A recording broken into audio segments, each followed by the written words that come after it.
이것이 정치다. 오늘은 박태우 고려대 연구교수, 김능구 폴리뉴스 대표 이렇게 두 분과 함께 정치권 상황 짚어보겠습니다. 어서 오세요. 안녕하세요.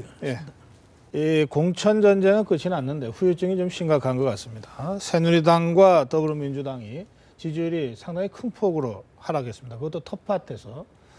그리고 국민의당은 상대적으로 좀 상승한 것으로 나타났습니다. 뭐 일시적인 현상일까요? 아니면 이후에도 이런 상황이 뭐 계속 될런지 어떻게 보십니까, 박 교수? 공천 전국에서 이렇게 밀실 담합 또 최악의 공천 파동이 있다 보니까 민심이 많이 떠났습니다. 그러나 이제 국민의당은 이번에 문재인 대표가 과거하고 바뀌지 않았다는 정체성 문제를 호남에서 조금 더 민심을 좀 높여준 것 같아요. 그런 차원이 있고 저는 앞으로 이번 총선의 가장 큰 관전 포인트는 역시 지금 떠나간 민심을 어떤 공약이라든지 어떤 이슈 파이팅을 통해 다시 찾아내나 이런 건데 결국은 이제 지역주의로 회귀하면서 막판에 어느 정도 표심을 회복하리라고 봅니다. 그러나 큰 민심의 흐름은 굉장히 부정적이다. 정치인에 대한 그런 부정적인 인식이 없어지지 않고 김능구 대표. 예, 우리나라가 지금까지 선거에서 보면은 동쪽은 여당 일색이었고 서쪽은 또 야당 일색이었습니다. 그런데 이번 20대 총선은 이 선거 본선에서도 대구에서 어떤 결과가 일어날 것인가, 호남에서는 또 어떤 결과가 일어날 것인가, 이걸 주목하게 된 첫 번째 선거지 않나 이런 생각이 듭니다. 그렇기 때문에 지금 여당의 또 야당의 텃밭에서 떨어진 민심이 이후 선거에 어떤 결과로 나타나는가가 그 총선 이후에도 굉장히 주목할 만합니다. 예. 지금 새누리당이 지금 영남에서 상당히 큰 폭으로 떨어졌는데, 그래서 김능구 대표가 이번 본선의 결과까지도 영남을 좀 봐야 된다고 그러셨는데, 그러나 뭐 전체적으로 지금 영남이 뭐 무소속 일부 빼놓고는 뭐 당락을 위협할 만한 그런 상황 같지는 않습니다. 김부겸 의원 지역 빼놓고. 반면에 지금 더불어민주당도 큰 폭으로 떨어졌는데, 이건 이제 호남에서 큰 폭으로 떨어진 것은 바로 국민의당과는 좀 심각한 상황 아닙니까? 그런 점에서 볼 때 양당 모두 텃밭에서 떨어졌다면 더불어민주당 쪽이 더 타격을 받는 거 아니냐, 이 구도상. 그렇게 제가 일단 보이는데 어떻게 보십니까? 이 국민의당하고 더민주가 결국은 호남에서 누가 과연 그 자기가 그 지역을 쟁취하느냐, 이것이 총선 이후에도 굉장히 그렇죠. 야권 재편에 더불어민주당의 호남에서의 추락이 사실은 선거 전반에 상당한 영향을 미치지 않겠냐, 새누리당이 받는 영향보다는 더 크지 않냐, 그런 말씀입니다. 그렇죠. 그러니까 최초의 그 탈당 러시가 이루어지면서 호남에서는 이른바 안철수 신당이라고 당시 이름 짓던 게 더블 이상으로 앞섰습니다. 그런데 그 이후에 균형을 맞추다가 이번에 비례대표 파동에서 다시 국민의당 지지가 올라가는 이런 모습이 상당히 더민주의 김종인 대표도 처음부터 지금 호남에 굉장히 심혈을 기울이고 있지 않습니까? 그러니까 국민의당도 계속해서 뭐 약보합을 보이다가 뭐 이게 뭐 어부지리 효과인지 뭐 하여튼 반사이익인지 어쨌든 지금 다시 이제 상승을 오랜만에 지금 보여주고 있어요. 이 추세가 계속 될까요? 저는 그래도 최근에 안철수 대표가 보여주는 그 결연한 의지, 절대 야권 연대는 없다면서 정체성을 어느 정도 회복해가는 그런 정국에서 조금 좀 반사이익을 볼 거라고 봅니다. 당분간은 이 추세가 좀 계속되리라고 보는 겁니다. 근데 호남에서 그 중요했던 것은 더민주가 과연 그 아직까지도 친노 문재인 당이냐 아니냐 이런 건데, 이번 비례대표 파동에서 김종인 대표가 바지 사장이었다 이런 것이 드러남으로 해서 굉장히 선거를 어렵게 돼버렸죠. 그래요. 자, 이런 상태에서 어쨌든 이 공천 후유증의 여진이 계속되면서도 각 당은 이제 이 프레임 짜기에 들어갔어요. 제가 모두에도 말씀드렸습니다만 새누리당은 야당 심판론을 들고 나왔고 더불어민주당은 경제 심판론을 들고 나왔습니다. 그리고 국민의당은 양당 심판론을 들고 나온 셈이죠. 어느 쪽 프레임이 더 먹힐 것 같은지 좀 전망 좀 해주시죠. 김능구 대표부터 먼저. 예, 지금 그 흩어진 민심에서는 가장 그 중앙에 있는 것이 경제 악화입니다. 지금 먹고 사는 문제가 뭐 어느 산업 할 거 없이 굉장히 힘들죠. 그렇기 때문에 경제 실정에 대한 심판이 저는 어느 정도 영향을 미치리라 봅니다. 더불어민주당의 경제 심판론 프레임이 주도할 가능성이 있다, 이렇게 보시는 거군요. 자, 박 교수는? 저는 뭐 경제 심판론도 물론 그렇지만 야당 심판론이 더 클 것이다. 왜냐하면 지금 저 야당의 분열상이라는 게 근본적으로 치유되기는 그냥 갈수록 지금 고착화되고 있습니다. 그러다 보니까 일려 다야곳에 치러지는 선거 판도가 더욱더 좀 강화될 거다. 그래서는 야당 심판론이 반드시 먹힐 것이다. 그렇게 봅니다. 그래요? 알겠습니다. 이거는 좀 며칠은 좀 지켜봐야 될 것 같아요. 자, 그런 상태에서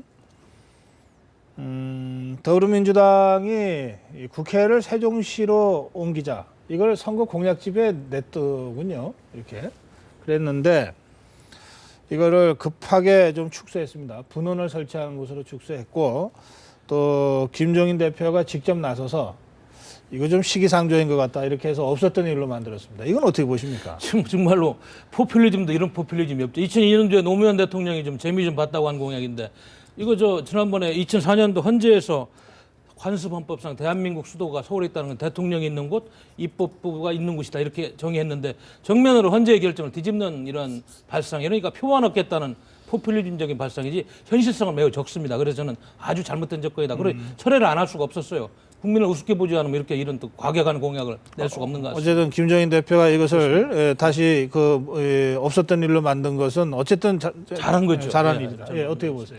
이명박 정부 시절에 어째 말하면 세종시의 그 간철이나 지금 성사는 박근혜 대표가 그 저지하고 막아냈죠. 그렇기 때문에 세종시를 갖다가 만든 마지막 이 활용점정은 박근혜 대표가 했다. 이렇게 볼 수가 있겠습니다. 그런데 지금 그 이후에 행정의 비효율성은 지금 거기에 달해 있습니다. 그 행정이 그 세종시에 있어야 될 사람들이 전부 서울에 있고 항상 이동 중이라는 이야기가 있지 않습니까? 그래서 이 문제는 해결되지 않으면 안 된다. 그렇기 때문에 분원이 됐던 그다음에 국회가 그 가는 문제까지도 저는 국가적 이슈로서 국회에서 심도 깊게 논의돼야 된다고 봅니다. 논의해야 될 이슈다. 근데 예. 왜 냈다가 그러면 백지화 시켰습니까? 김종인 대표가 상당히 부담을 가진 것 같아요. 내려면 제대로 내든지 아니면 처음부터 언급을 말든지 해야지. 그러니까 그게 그전부터 이루어진 공약이라고 그러지 않습니까? 그런데 세종시란 부분들이 지난번에 이해찬 의원이 출마했을 때 세종시는 노무현이다. 이런 정도로 슬로건을 가지고 나갔다는 거죠. 그렇기 때문에 세종시는 곧 친노다. 이런 데 대해서 말씀은, 예, 부담을 알겠어요. 가졌던 것 같아요. 그러니까 행복도시에 대한 논란 우리가 수년간 했고 또 지금 만약에 이게 그 더불어민주당에서 진짜 뭐 부담을 안고서라도 공약으로 제기했다면 이 문제가 뭐 이번 총선에 굉장히 중요한 이슈로 토론될 주제였다고 저는 생각합니다. 근데 어쨌든 더불어민주당이 공약집에는 들어가 있는데 대표가 직접 나서서 백지화 시켜버렸잖아요. 그러니까 이거 내용을 갖고 토론하기는 이미 지금 적절치 않은 것 같고 다만 이게 선거 전 초반에 이게 굉장히 중요한 공약 아닙니까? 그죠? 그래서 제가 볼 때는 어떻게 이것이 공약집에 있던 거를 대표가 그 무슨 하루 만에 백지화 시키고 어떻게 이렇게 되냐 이 말씀이에요. 그게 이게 지금 이제 더민주 지도부의 혼맥상을 갖다 나타내는 거 아닌가 싶어요. 이게 그 당 정책위 부분의 공약 이 단장이었던 이용섭 의원도 네. 전 의원도 이렇게 해서 회의와 토론과 토의 끝에 내놨을 거 아닙니까? 네, 네. 근데 그것을 갖다가 대표가 네. 뒤엎었거든요. 근데 뭐 상식을 가진 우리 국민이나 또 김종인 비대위원장 그랬을 거 아니에요. 한국행정학회에서 이 비용 코스트가 2조 8천억에서 4조 8천억씩 지금 소모된다는데 이걸 어떻게 아무리 충청도 표심이 중요하지만 선거 공약집을 가져가겠어요. 그러다 보니까 상식선에서 이건 제지가 된 거라고 봅니다. 알겠습니다. 뭐 하여튼 그 과정이 매끄럽지는 않았던 것 같고요. 결과적으로 이 뭐 국회가 가야 된다는 주장, 뭐 저도 개인적으로 그런 주장하는 분들이 주위에 있습니다. 그러나 이게 공당이 선거를 앞두고 공약을 냈다가 이걸 백지화시킨 부분에 대해서는 그 과정에 있어서의 문제점은 그것대로 또 지적이 될 필요가 있겠습니다. 자, 이게 그 세종시와 관련된 이슈는 늘 충청권 민심과 연동해서 정치적으로 해석되지 않을 수 없지 않습니까? 현실적으로. 그래서 이번에 뭐 백지화는 됐습니다만 이게 충청권 민심을 염두에 둔 공약 아니었는가 이런 지적이 나오고 있고 그러다 보니까 또 뭐 무슨 이해찬 의원 지금 탈당해서 무소속 출마한 이해찬 의원을 염두에 둔 무슨 공약이었냐 이런 얘기까지 나오고 있는 상황이고 꼭 그렇지는 않더라도 이 선거 때마다 충청권의 표심이 이 캐스트보트 역할을 한다. 뭐 이런 어떤 태제 하에서 또 분석을 해왔던 그동안의 또 경위들도 있습니다. 네, 김능근 대표. 충청 민심이 어떻습니까? 지난 대선에서도 보면은 충청 민심이 박근혜 대통령한테 쏠리면서 그렇게 신성을 하게 됐다. 네. 이런 분석이 있습니다. 그리고 큰 선거에서도 보면은 충청 민심이 곧 수도권 승부를 갖다 가름지었어요. 네. 그랬는데 지금 이번 총선에서 최근에 처음으로 이제 여야가 1대1 구도가 됐습니다. 기존에는 지역당이 있었잖아요.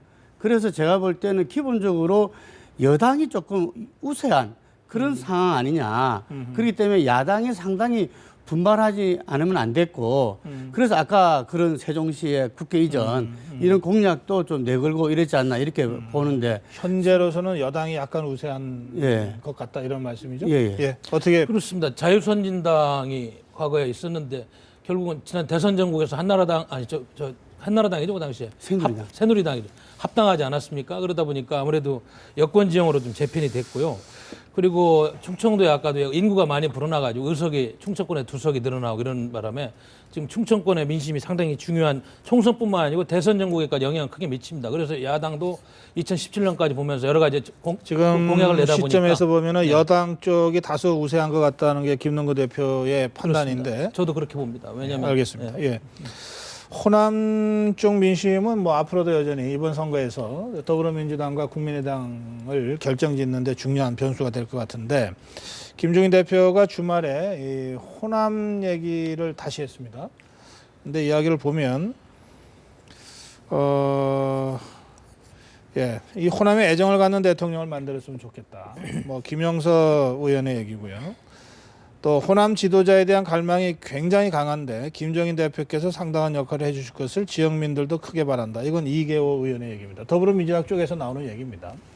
이런 얘기만 보면 문재인 전 대표가 호남으로부터 별로 대접받지 못한 그 환영받지 못했던 이 정황에서 김종인 대표에 대한 호남민들의 기대가 있다 이런 얘기 아닙니까? 예. 그러면 이게 뭐 문재인이 아니라 김종인을 대권 주자로 가야 된다고 호남의 일부 의원들이 생각한다는 뜻으로 해석될 수도 있는데 그렇게 해석해도 됩니까?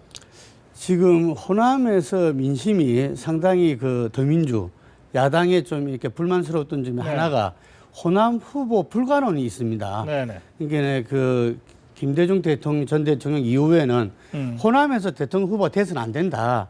본선 승리를 위해서는 영남이든지 어디든지 다른 지역에서 후보가 되고 호남표가 더해지야만이 이 승리할 수 있다. 네. 그래서 아예 호남 후보들은 대선 후보가 될 수 없다는 그런 불가론이 쭉 빠졌어요. 그렇기 지금요? 때문에 아니 그 전에 말입니다. 그러니까, 예, 그렇기 예. 때문에 호남 정치 복원을 일컫는 천정배 의원이란 이런 분들도 그 근저에는 호남 후보 대망론이 이 깊이 존재하고 있습니다. 네. 그 부분 민심을 갖다 저는 김종인 대표가 다 건드렸다고 그 봅니다. 호남 후보 대망론의 후보 중에 한 사람으로 김종인 대표를 상정할 수도 있습니까? 김종인 대표가 지금 이제 호남 후보 대명령을 이렇게 하는 것은 민심을 갖다 거한 거지. 그러니까, 예. 예. 아니 그러나 본인의 발언을 보면 여기서 초중학교를 졸업했다. 호남이 소망하는 바가 무엇인지 잘 알고 있다. 이 소망을 더 민주당과 제가 완벽하게 대변해 드리겠다. 뭐 제대로 대변하려면 대통령 되는 게 제일 좋은 거 아니에요? 그러니까 예. 이거 사실상 뭐 기회가 된다면 내가 대권 도전도 마다하지 않겠다로 해석해도 크게 문제 없는 발언 아닙니까?